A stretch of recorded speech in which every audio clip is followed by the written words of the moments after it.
বাংলাদেশ সরকারের দায়িত্বে থাকা প্রধান উপদেষ্টা ডক্টর মোহাম্মদ ইউনূসের নতুন চমকে ভারতের সরকার মোদি এবং দিল্লিতে কাঁপুনি ধরেছে। বাংলাদেশ ভারতকে সাফ জানিয়ে দিল 10টি যৌথ প্রকল্প আর এগোবে না। এই সিদ্ধান্ত এসেছে এমন এক সময় যখন আন্তর্জাতিক মহলে ডক্টর মোহাম্মদ ইউনূসকে কেন্দ্র করে বিতর্ক তুঙ্গে।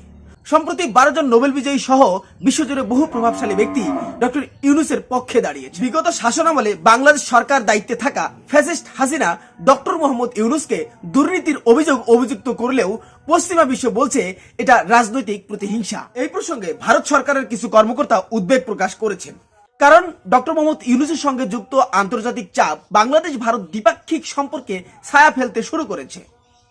যে 10টি প্রকল্প বাতিল করেছে তার মধ্যে রয়েছে বিদ্যুৎ কেন্দ্র সম্প্রসারণ, রেল লাইন সংস্করণ, সীমান্ত বাণিজ্য সুবিধা, টেলিকম সুবিধার আধুনিকরণ সহ একাধিক গুরুত্বপূর্ণ উদ্যোগ। বিশেষজ্ঞরা বলছে ডক্টর মোহাম্মদ ইউনূস ইস্যুতে ভারতের অবস্থান এবং বাংলাদেশের অভ্যন্তরীণ রাজনৈতিক টানাপোড়েন এই সিদ্ধান্তের পেছনের বড় ভূমিকা রেখেছে। এই ঘটনা কি দক্ষিণ এশিয়ার কূটনৈতিক সমীকরণ পাল্টে দিচ্ছে, আর ডক্টর ইউনূস কি হয়ে উঠছেন এক নতুন রাজনৈতিক প্রতীক?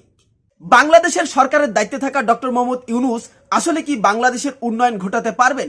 আসলে কি বাংলাদেশের ভবিষ্যৎ পাল্টে দিতে পারবেন? আপনি একটু আপনার মতামত কমেন্ট বক্সে জানিয়ে দিবেন।